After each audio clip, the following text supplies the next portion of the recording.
The old farmhouse stood bathed in the silvery glow of the moon. Shadows stretched long and deep from the ancient oak trees that stood sentinel around the house. It was a night like many others, quiet and still. Yet tonight the air hung heavy with an unspoken expectation. Emma sat by the window, a book lying forgotten in her lap. Her gaze drifted out towards the fields, her heart echoing the stillness of the night.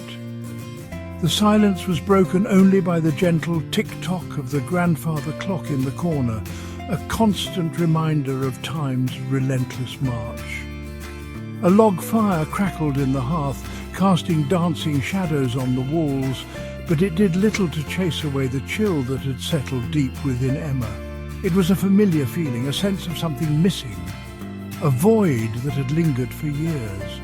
She sighed, pushing herself up from the chair, her joints protesting with a dull ache.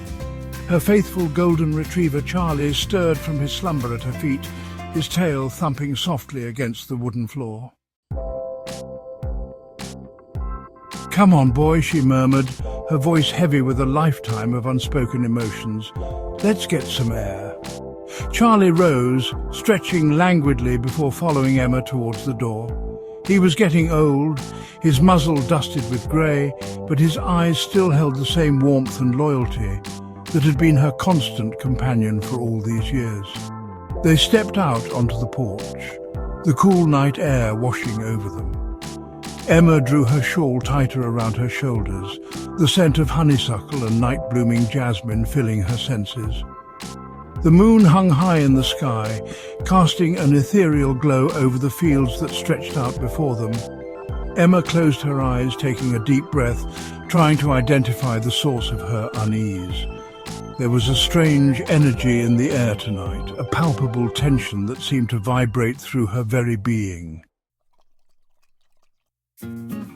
Charlie whined softly, nudging her hand with his wet nose. He too seemed to sense the unusual atmosphere. His ears pricked, his body taut with anticipation. He turned his head towards the fields, a low growl rumbling deep in his chest. "What is it, boy?"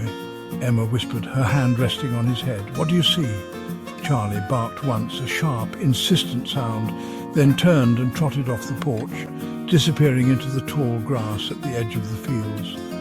Emma hesitated for a moment, a knot of apprehension tightening in her stomach, then followed. There was something about Charlie's behaviour tonight that sent a shiver down her spine. He had never acted like this before, his usually jovial demeanour replaced by a seriousness that was both unsettling and intriguing. Section 4. The Walk Through the Fields. The moon painted their path in silver, guiding them deeper into the heart of the fields. The air was alive with the chirping of crickets and the distant hoot of an owl.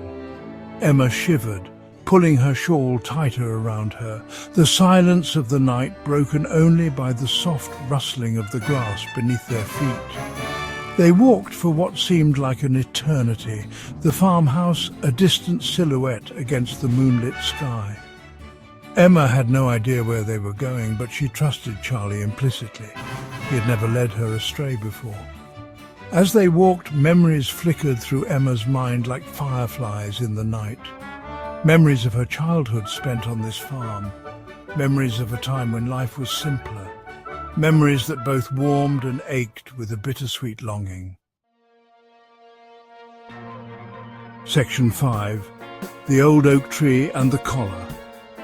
Finally Charlie stopped, his body rigid, his gaze fixed on something ahead. Emma followed his gaze and saw it, an old oak tree, its gnarled branches reaching towards the heavens like skeletal fingers. It was the same oak tree where she used to play as a child, a silent witness to her life. As she drew closer, she noticed something glinting in the moonlight at the base of the tree. It was a collar, a dog collar, half hidden by the overgrown grass. Her breath caught in her throat as she recognized the worn leather and the faded inscription. Max. Section 6. Charlie's true identity. Memories flooded back, vivid and clear. The day she got Max, a playful golden retriever puppy, their adventures in these very fields, the day he disappeared, leaving an empty space in her life and a hole in her heart. Charlie whined softly, nudging her hand as if sensing her turmoil. He sat down beside her, his head resting on her lap, his warm brown eyes gazing into hers, and in that moment it dawned on her. The way he had led her here, to this tree, to this collar, the unwavering loyalty, the unconditional love, the feeling that he had always been a part of her life. It all made sense now. "Max," she whispered, her voice choked with emotion. Charlie licked her hand, his tail thumping softly against the ground. It was a simple gesture, but it spoke volumes. He was home.